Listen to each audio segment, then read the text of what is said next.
Channel. तो चलिए start करते हैं। स्टार्ट करने से पहले जिन कैंडिडेट्स ने हमारा चैनल अभी सब्सक्राइब नहीं किया, प्लीज़ सब्सक्राइब करके बेल बटन को प्रेस कर लें, जिससे मैं कोई भी वीडियो अपलोड करूं तो उसका नोटिफिकेशन आपको मिल सके। तो अभी अभी एक नई नोटिफिकेशन आई है जिसमें काफ़ी कैंडिडेट का सिलेक्शन हो गया है। ठीक है, तो उसके रिगार्डिंग हम लोग इन्फॉर्मेशन यहाँ पर डिस्कस करेंगे कि किन किन कैंडिडेट का सिलेक्शन हुआ है और कौन किस किस का नहीं हुआ है। ठीक है, तो चलिए, ये government of India, ministry of railway, railway recruitment board Secunderabad. ठीक है, CEN 2/2024 टेक्नीशियन ग्रेड 1 सिग्नल। ठीक है, सिग्नल में बहुत सारी सीटें खाली रह जाती हैं। डिपार्टमेंटली भी मैंने देखा है कि बहुत सारे कैंडिडेट क्या है कि जॉब को छोड़ करके चले जाते हैं। जैसे मैं आपको यहाँ पर बता देता हूँ। सपोज जैसे आपका यहाँ पर सिग्नल में हो गया। ठीक है, ऐसी बात नहीं है कि कैंडिडेट को पता नहीं रहता कि सिग्नल का जॉब कैसा रहता है या फिर TRS का कैसा रहता है, TRD का कैसा रहता है। ठीक है, तो बहुत सारे हैं, और SNT का कैसा रहता है। ठीक है, तो इन सब चीज़ों को लेकर के आजकल सोशल मीडिया के माध्यम से कैंडिडेट को पता लग जाता है कि किस तरीके का जॉब है। तो ये रहा आपका सेंट्रल का जॉब। ठीक है, तो जिनको ये रहता है कि नहीं मुझे सेंट्रल की जॉब करनी है, तो उनके लिए तो चाहे कितना भी हार्ड वर्क हो वो तो करेंगे। लेकिन अब इनमें से जैसे आपका सिग्नल में किसी कैंडिडेट का सिलेक्शन हो गया यहाँ पर, और इसी कैंडिडेट का सिलेक्शन हो गया स्टेट गवर्नमेंट में, और उसी पीरियड में हो गया, तो ये क्या करेगा, इस जॉब को क्विट कर देता है, स्टेट की जॉब को क्या करता है, प्रीफर करता है। जैसे ये तुम्हारा ये टेक्नीशियन का है। और अगर वो टेक्नीशियन स्टेट में बनता है तो इसको चूज करेगा, ना कि इसको। ठीक है, तो इसीलिए यहाँ पे क्या है कि यहाँ वैकेंसी क्या है, खाली रह जाती है। यहाँ वैकेंसी खाली रह जाती है, और भी सारे मुद्दे होते हैं कि कई बार जैसे DV मेडिकल होता है तो उसमें मेडिकली फेल हो जाते हैं, अनफिट हो जाते हैं, तो इस तरीके से भी पोस्टें खाली रह जाती हैं। ठीक है, तो यहाँ पर इसी के रिगार्डिंग हम देखेंगे कि बहुत सारी पोस्ट खाली रह गई हैं। तो इन्होंने क्या है कि तुम्हारा कट ऑफ जो है वो डिक्रीज किया है, और डिक्रीज किया है तो ओबियस सी बात है कि जो कैंडिडेट जो दायरे में आए हैं, ठीक है, चाहे 0.2 नंबर से डिक्रीज हुआ है, तो इसमें भी आपका हो सकता है कि बहुत सारे कैंडिडेट का सिलेक्शन हो सके। तो देखेंगे कि कितना ठीक है डिक्रीज किया है।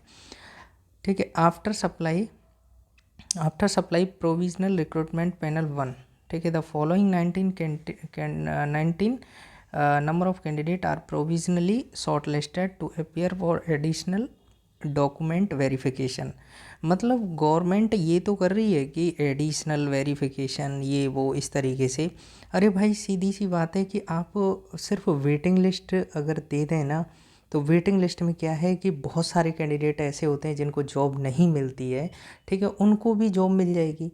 ठीक है, जो कैंडिडेट छोड़ करके चले जाते हैं उनको नौकरी मिल जाएगी, तो उनको भी अच्छा लगेगा, उनकी भी लाइफ सेट हो सकती है। ठीक है, लेकिन इस तरीके से नहीं कर रही है। ये सिर्फ क्या कर रही है कि अभी फ़िलहाल कि हाँ भाई इतना कैंडिडेट, मतलब इतना हमने डिक्रीज़ कर दिया, क्योंकि हाँ उनको कैंडिडेट ही नहीं मिल रहे। कैंडिडेट नहीं मिल रहे तो कट ऑफ को डिक्रीज़ कर रहे हैं, और जब कट ऑफ डिक्रीज़ हो रहा है तो लोगों का सिलेक्शन हो रहा है।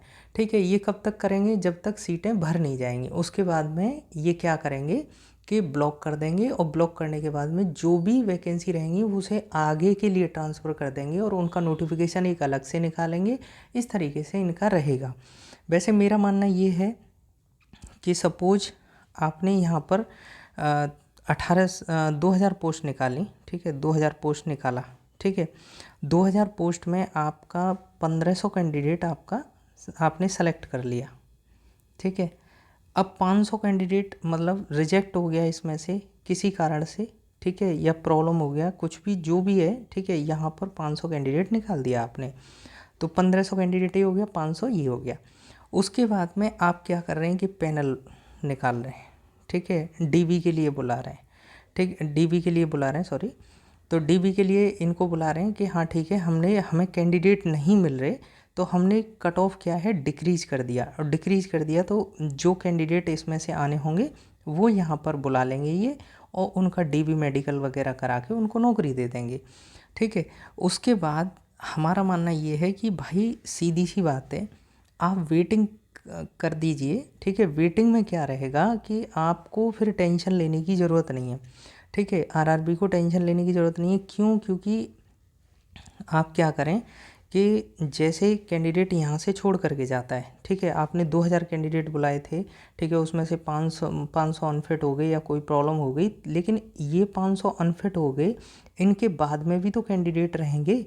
तो जो नीचे इस कैटेगरी से मतलब इस पैरामीटर से नीचे जो कैंडिडेट रहेंगे वो आएंगे फिर यहाँ पर, ठीक है, उनका सिलेक्शन हो जाएगा, ठीक है। तो यहाँ से आप कैंडिडेट को ले लो, पहले इस तरीके से ही होता था, तो वेटिंग वालों का भी मतलब लाइफ सेटल होगा, लेकिन इस तरीके से नहीं कर रहा है।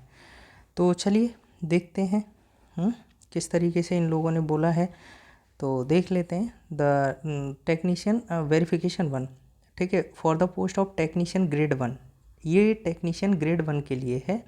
Signal under CEN 2/2024 RRB Secunderabad as पर शेड्यूल गिवन बिलो, नीचे दिया गया है जो भी शेड्यूल है, ठीक है। और ये RRB ग्रेड 1 का है, मीन्स टेक्नीशियन ग्रेड 1 का, सॉरी, सिग्नल का। उसके बाद में इन्होंने रोल नंबर मेंशन किए हैं असेंडिंग ऑर्डर में, वो उनको हम लोग देखेंगे। तो इन्होंने जो कट ऑफ डिक्रीज की है उसमें जो भी कैंडिडेट इसके सरकमस्टांसेस में आए हैं, ठीक है, वो 19 कैंडिडेट हैं जो कि यहाँ पर मेंशन किया है। उसके बाद में इन कैंडिडेट को क्या करना है, 8/9/2025 को, ठीक है, 8/9/2025 को रिपोर्टिंग टाइम आपका 9 आवर दे रखा है, 9 बजे, ठीक है।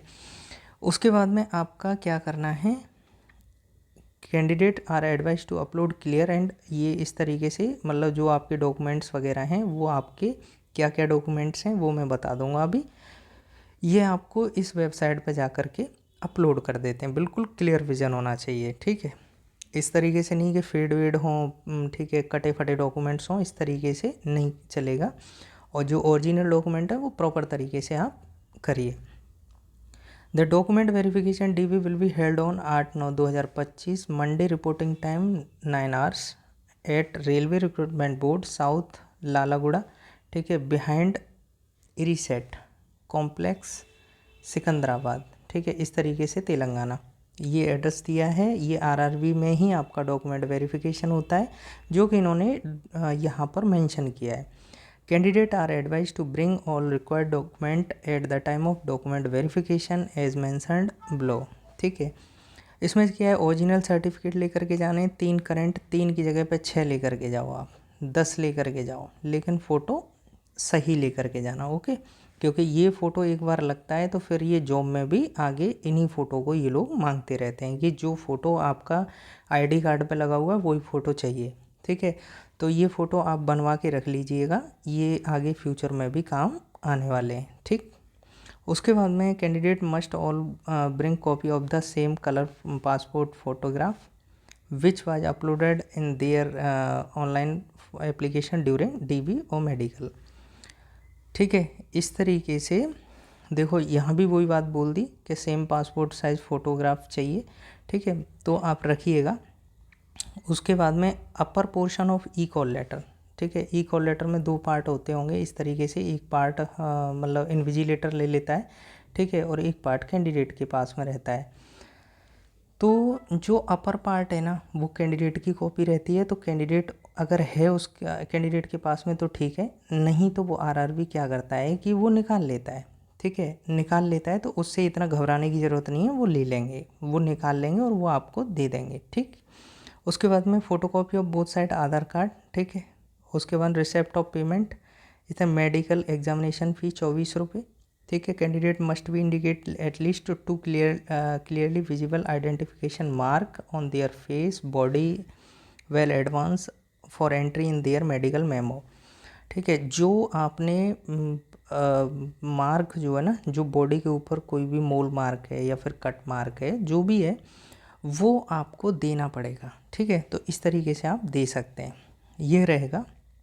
उसके बाद आपका इन लोगों का the block date of the document verification in case of candidate are absent on schedule date of DV. अगर ये कैंडिडेट शेड्यूल डेट जो दे रखा है उस पर अगर एब्सेंट रहते हैं या फिर किसी कारण से नहीं आ पाते तो उनके लिए ये 22/9/2025 मंडे 9:30 इनका टाइम दिया है। तो वहाँ जा कर के अपना सुगमतापूर्वक अपना ये डीवी करा सकते हैं, डीवी और medical. If candidate does not attend the DV his her candidate will be cancelled and no further opportunity will be affordable. भाई साहब ये चीज़ भूल जाना, जैसा ये लाइन बोली है ना, क्योंकि मैं फेस कर चुका हूँ इस चीज़ को कि अगर इस ब्लॉक डेट को आप नहीं जाते हैं तो सीधा क्या होगा, आपका कैंडिडेचर रद्द। ठीक है, ये रद्द हो जाएगा। RRB regret inability to entertain by any correspondence from the unsuccessful candidate. Okay, तो इन लोगों ने ये चीज़ दर्शा रखी है। उसके बाद में candidate are advise to prepare to stay additional days of their DV. मतलब ये है कि जितना दिन डीवी और मेडिकल चलेगा उस समय पे आपको खुद ही अपना जो भी है, ठीक है, रहने सहने की व्यवस्थाएं और ये सब चीज़ें देखना पड़ेगा। ठीक है, वार्निंग जो जैसा कि जो तुम्हारा जॉब का झांसा देते हैं, ठीक है, उस तरीके से आपको उनके चक्करों में नहीं आना है। उसके बाद देखते हैं कि कितना ये मेरिट हमारा कम हुआ है। ठीक है, कितना कट ऑफ कम हुआ है। उसके बाद में यहाँ RRB Secunderabad south central railway, ठीक है, टेक्निकल ग्रेड 1 सिग्नल, ये कितना है 71। ठीक है, ये 71.66 71.66। UR का ये कितना है 59.32। ठीक है, ये SC का, सॉरी यहाँ लिख देते हैं, फिर हम माइनस करके देखेंगे कितने कैंडिडेट का कितना कितना माइनस हुआ है। ठीक है, उसके बाद में OBC का यहाँ पे 68.32। उसके बाद में EWS का तुम्हारा है साहब 84 और ये तुम्हारा है 43.07। ठीक है, उसके बाद में हम लोग यहाँ देख लेंगे जो कैंडिडेट हैं ये 73.53 73.53 तो इस तरीके से तो ये हो गया। ठीक है, और ये 8 ये 1 तो इतना 1.87 आपका क्या है डिक्रीज हुआ है कट ऑफ। ठीक है, इस तरीके से आप माइनस करके देख लीजिएगा जिससे आपको पता लग जाएगा कितना कितना कैटेगरी वाइज इन्होंने माइनस किया है। तो 1.87 का नंबर जो है कम हुआ है कट ऑफ, क्योंकि इनको कैंडिडेट नहीं मिले थे इसीलिए। ओके, तो ये रहा, और जिन कैंडिडेट का सिलेक्शन हुआ है उनको कॉन्ग्रेचुलेशन। ओके, और जिन कैंडिडेट ने हमारा चैनल अभी सब्सक्राइब नहीं किया है तो नई नई जानकारी के लिए हमारे चैनल को प्लीज़ सब्सक्राइब कर लीजिएगा और बेल बटन को प्रेस कर लीजिएगा। Thank you.